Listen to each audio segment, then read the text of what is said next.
بسم اللہ الرحمن الرحیم۔ ناظرین، الربا شہر کے نواح میں ایک نالے کے کنارے نرسل نے اور جھاؤ کے گھنے جھنڈ کے اندر ڈھلی ہوئی عمر کا ایک شخص خون میں لت پت پڑا ہوا تھا۔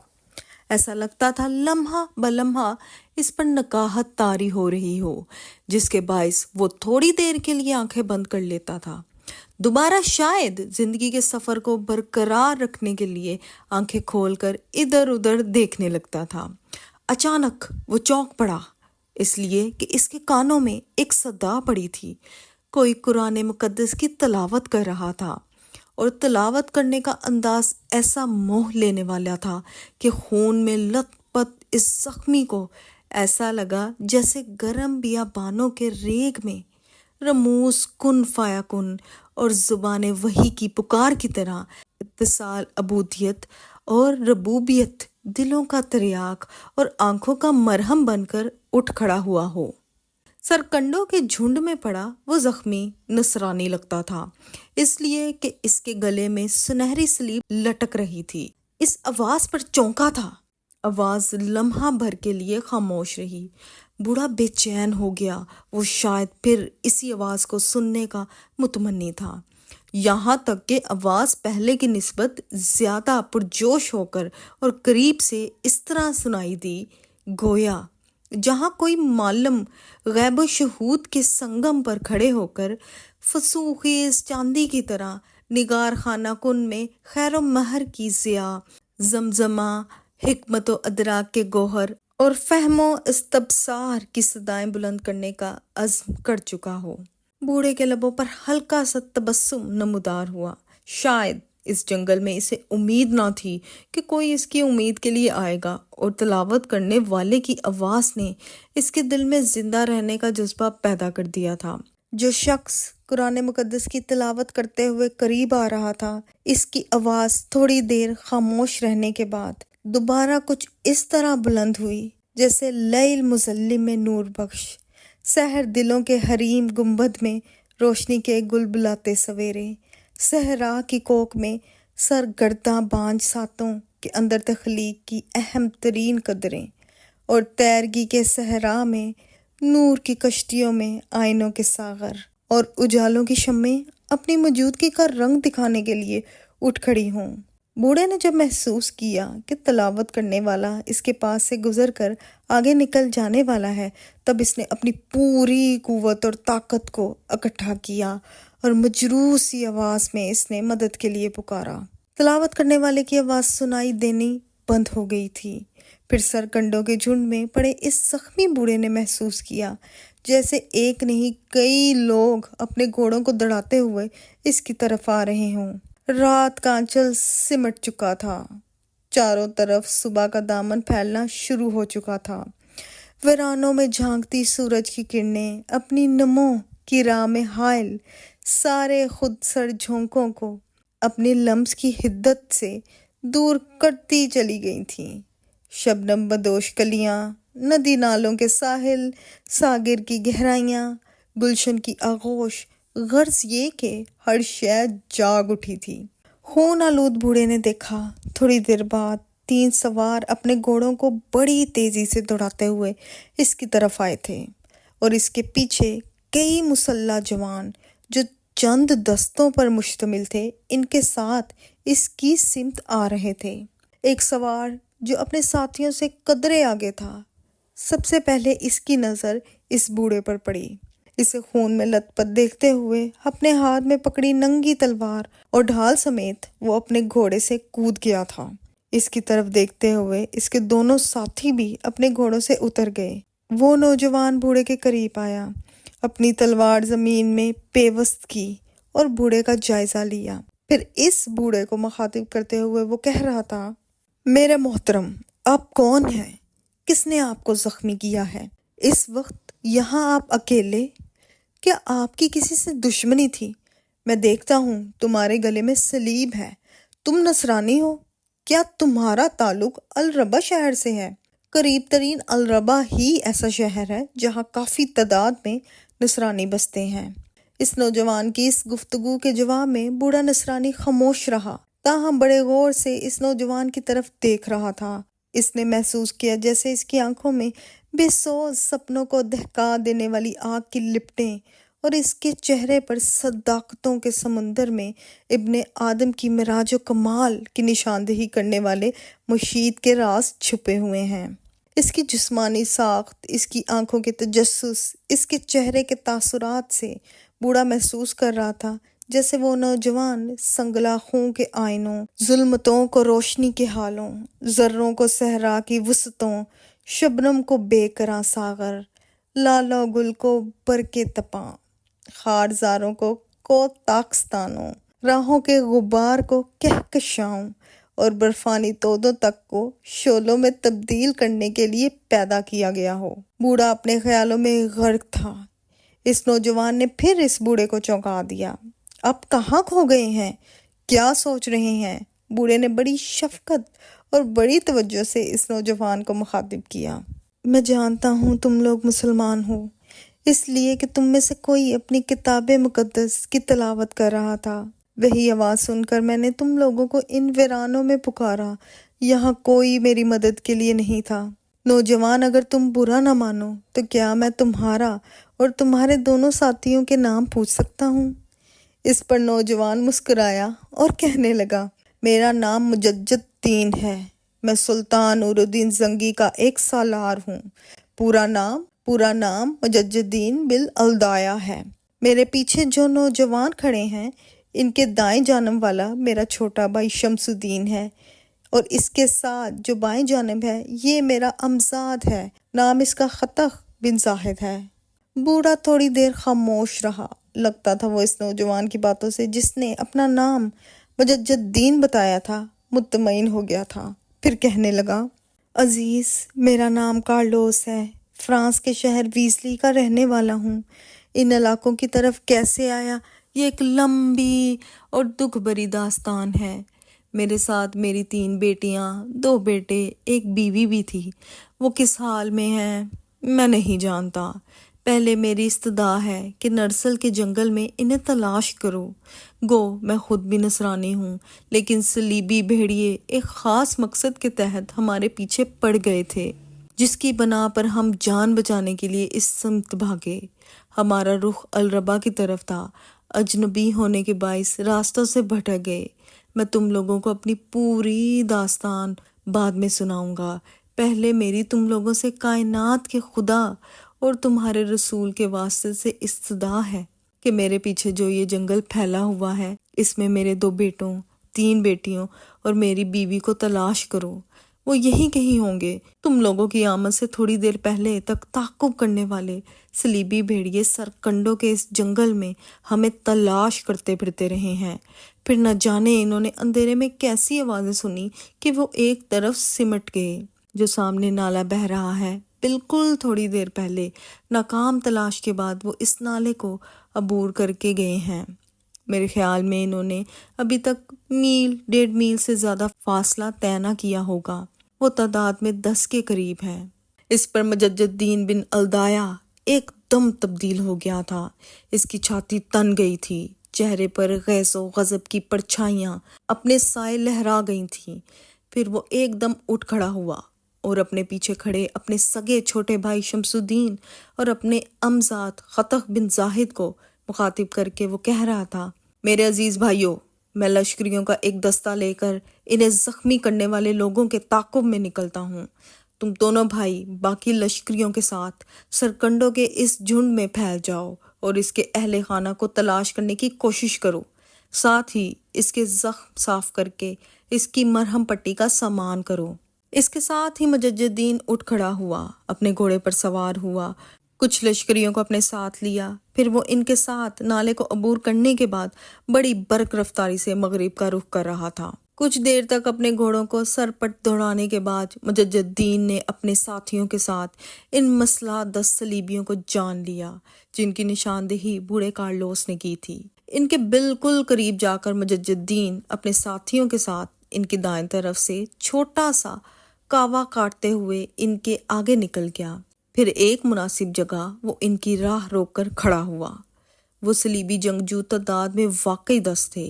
مجدد دین نے جب اپنے ساتھیوں کے ساتھ ان کی راہ روکی تب ان میں سے ایک جو شاید ان کا سرخیل تھا، مجددین کو مخاطب کرتے ہوئے کہنے لگا، تمہاری حالت سے لگتا ہے کہ تم مسلمان ہو اور ہمارے در پہ ہو۔ میں تمہیں تنبیہ کرتا ہوں کہ ہمیں ہماری منزل کی طرف نکل جانے دو۔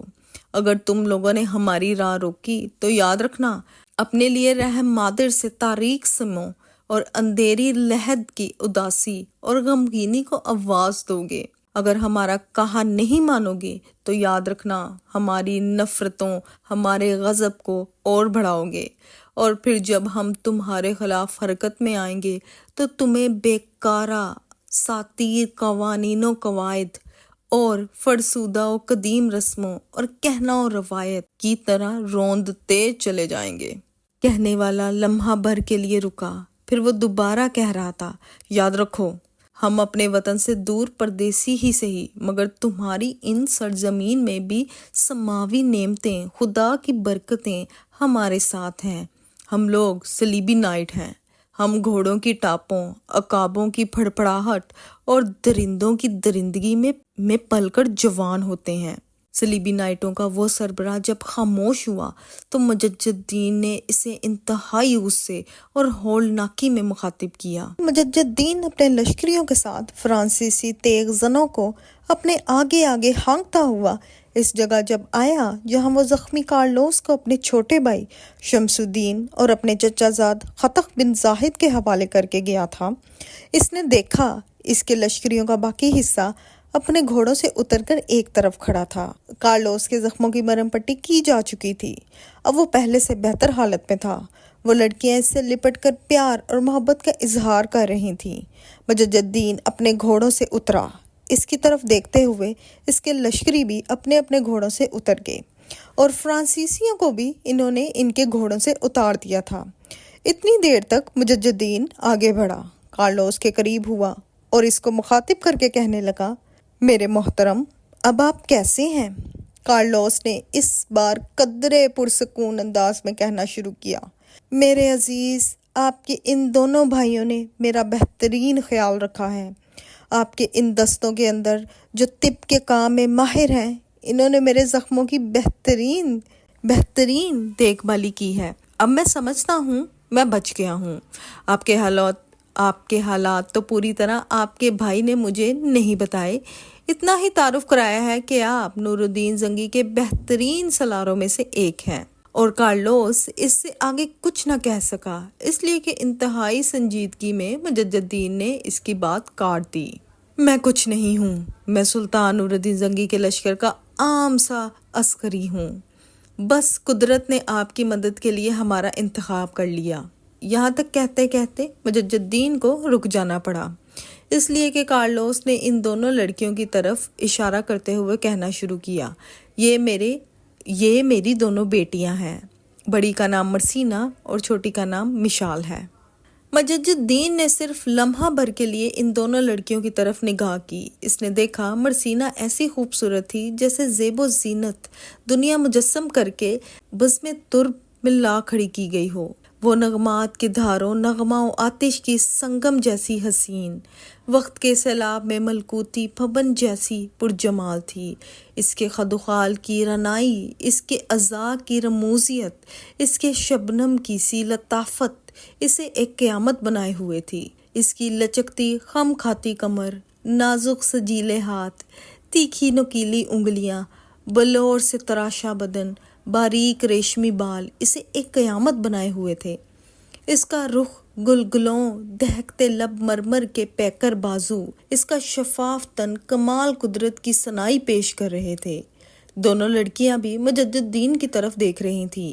اس موقع پر مرسینہ کی گمبھیر پر اسرار دراز سرمئی پلکوں کے اندر حجاب، عصمت و عفت کے تاثرات تھے۔ پھر دونوں بہنیں اپنی جگہ پر اٹھ کھڑی ہوئیں۔ مرسینہ آگے اور مشال اس سے پیچھے تھی۔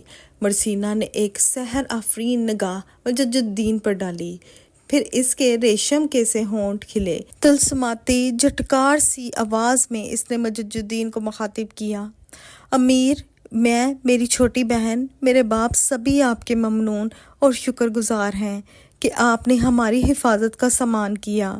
جب مرسینہ مجددین سے مخاطب ہوئی تب اس نے پھر ایک نگاہ اس پر اور اس کی چھوٹی بہن پر ڈالی۔ پھر اس نے دیکھا مرسینہ عمر کے اس حصے میں تھی جہاں اٹھتی شوخ جوانی اور رخصت ہوتی تلفی ملتے ہیں اور کفر سما شباب اپنا رنگ جمانا شروع کر دیتا ہے۔ وہ بلوغ کی دہلیز پر قدم رکھ چکی تھی۔ نسوانیت کی اولین کرنیں اس کے چہرے اور اس کی شخصیت کے الاؤ کو خوب روشن کرنے کے در پہ تھیں، جبکہ چھوٹی بہن مشال ابھی اپنے بچپنے کی آخری حدود طے کر رہی تھی۔ تاہم وہ اپنی بہن مرسینہ سے بھی کہیں زیادہ خوبصورت اور حسین تھی۔ مجد الدین نے ایک نگاہ ان پر ڈالنے کے بعد اپنی نگاہیں جھکا لیں، زمین کی طرف دیکھنے لگا۔ پھر ان کی طرف دیکھے بغیر وہ کہہ رہا تھا، میں نے کچھ بھی نہیں کیا۔ اور یہاں تک کہتے کہتے مجد الدین کو رک جانا پڑا، کیونکہ اس کا چھوٹا بھائی شمس الدین اور امزاد قطق بن زاہد دونوں اس کے قریب آ گئے تھے۔ پھر قطق بن زاہد اپنا منہ مجد الدین کے کان کے قریب لے گیا اور کہنے لگا، بھائی، آپ کے جانے کے بعد ہم نے انہیں تلاش کیا۔ یہ جو دونوں لڑکیاں ہیں سرکنڈوں کے ایک گہرے جھنڈ کے اندر کسی نے گڑھا کھود کر رکھا تھا اور وہاں کچھ کٹے ہوئے نرسل پڑے تھے۔ یہ اس گڑھے میں گھس گئی تھیں اور اوپر انہوں نے خشک نرسل ڈال لیے تھے۔ اپنے آپ کو انہوں نے محفوظ کر لیا تھا۔ ان کو تو ہم وہاں سے نکال کر یہاں لے آئے۔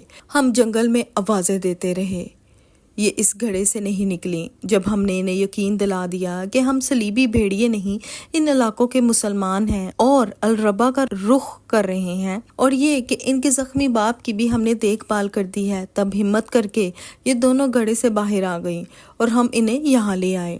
ان کے باپ کے پاس بٹھانے کے بعد ہم نے ان کے گھر کے دوسرے افراد اور لواحقین کی تلاش شروع کی، اور سب سے افسوسناک بات یہ ہے کہ ان کے 2 بھائی، ایک بہن اور ماں کو قتل کر دیا گیا ہے۔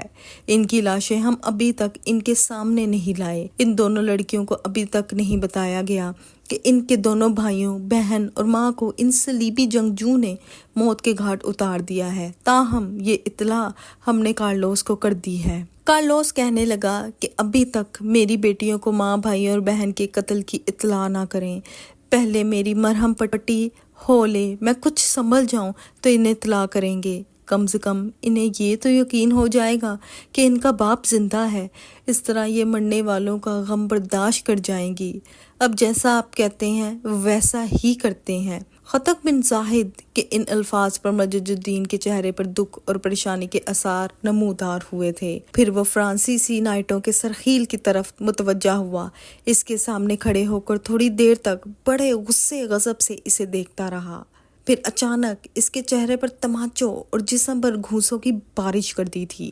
وہ معافی مانگتے رہے، پر مجد الدین نے اسے نہیں چھوڑا۔ اس پر پاؤں کی ٹھوکروں کی بارش کر دی تھی۔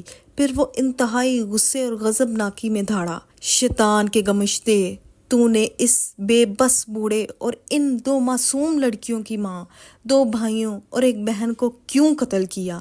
مجد الدین کی اس آواز پر مرسینہ اور مشال دونوں نے اپنے کانوں میں انگلیاں دے لی، چیخنے چلانے لگیں۔ روتی بہن کرتی، دھاڑے مارتی ہوئی وہ اپنے باپ سے لپٹ کر پھوٹ پھوٹ کر رو رہی تھی۔ مجد الدین کچھ دیر تک اس فرانسیسی کو مارتا پیٹتا رہا، پھر اس کو بالوں سے پکڑ کر کھڑا کیا۔ اتنی دیر تک کارلوس نے اپنی دونوں بچیوں کو دلاسا دیتے ہوئے انہیں چپ کرایا۔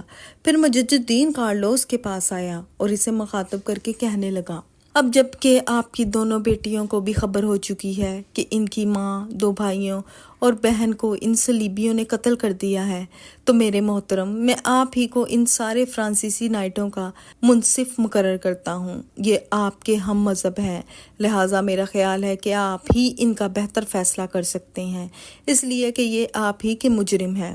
کارلوس ہمت کر کے اٹھ کھڑا ہوا۔ ایک بھرپور نگاہ اس نے فرانسیسیوں پر ڈالی، پھر مجد الدین کو مخاطب کر کے کہنے لگا، امیر، میری آپ سے گزارش ہے کہ ان سب کے سر تن سے جدا کر دیے جائیں۔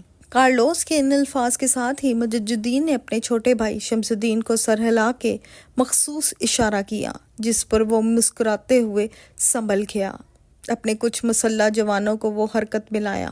وہ ان سارے فرانسیسیوں کو سرکنڈوں کے ایک بڑے اور گھنے جھنڈ کے پیچھے لے گئے اور ان سب کا خاتمہ کر دیا۔ جب ایسا ہو چکا تب مجد الدین نے شمس الدین اور اپنے امزاد قطق بن زاہد کو اپنے قریب بلایا اور انہیں مخاطب کر کے کہنے لگا، اب یہ کہو کہ ان لڑکیوں کی ماں، بھائیوں اور بہن کی لاشیں تم نے کہاں رکھی ہیں؟ جواب میں ابن زاہد کہنے لگا، بھائی ان کی لاشیں یہاں سے بائیں جانب ہم نے ایک جگہ رکھ کر اوپر چادریں ڈال دی ہیں۔ اس پر مجد الدین نے دکھ کا اظہار کرتے ہوئے کہنے لگا، تم دونوں بھائی ایسا کرو، اپنے کچھ لشکریوں کو اپنے ساتھ لے جاؤ۔ یہ مرنے والوں کے بہت سے گھوڑے ہیں، ان لاشوں کو ان گھوڑوں پر رسیوں کے ساتھ باندھ دو، پھر یہاں سے کوچ کریں۔ اس پر شمس الدین نے پھر مجد الدین کو مخاطب کیا، بھائی اس کارلوس اور دونوں لڑکیوں کا کیا کریں گے؟ ان کو فی الحال بھول جاؤ، جو میں نے کہا ہے وہ کرو۔ کارلوس کی گفتگو سے میں نے اندازہ لگایا ہے کہ یہ اپنے اہل خانہ کے ساتھ الربا کا رخ کر رہا تھا، شاید وہاں کسی کے ہاں یہ پناہ لینا چاہتا تھا۔ یہ اسم کیوں آیا؟ فرانسیسی نائٹوں نے کیوں اس کا تعاقب کیا؟ کیوں اس کے اہل خانہ کا تعاقب کیا؟ یہ ساری تفصیل تو اس سے بعد میں پوچھیں گے، پہلے جس طرح میں نے کہا ہے اس طرح کرو تاکہ یہاں سے کوچ کریں۔ مجد الدین کے ایسا کہنے پر شمس الدین اور ابن زاہد کچھ جوانوں کو لے کر اور کچھ گھوڑے پکڑ کر بائیں جانب چلے گئے۔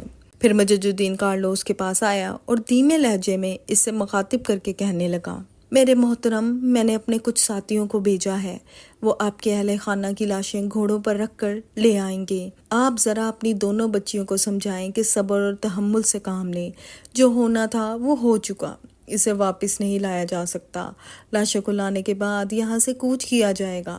کسی ٹھکانے پر جا کر میں آپ سے اس حادثے کی ساری تفصیل جاننا چاہوں گا۔ کارلوس نے مجد الدین کا شکریہ ادا کیا۔ دونوں بچیوں کو اس نے اپنے ساتھ لپٹا لیا، جو ابھی تک ہلکے ہلکے بین کر کے رو رہی تھیں۔ جب گھوڑوں پر ان کے اہل خانہ کی لاشیں وہاں لائی گئیں تو وہ ایک بار پھر دھاڑے مار کر رونے لگیں۔ پھر کارلوس نے ان کو سنبھالا۔ پھر اس کے بعد ان تینوں باپ بیٹیوں کو ان کے اہل خانہ کی لاشوں کو لے کر مجد الدین اپنے لشکر کے ہمراہ فرانسیسیوں کے فالتو گھوڑے لے کر پھر الربا شہر کی طرف بڑھ رہا تھا۔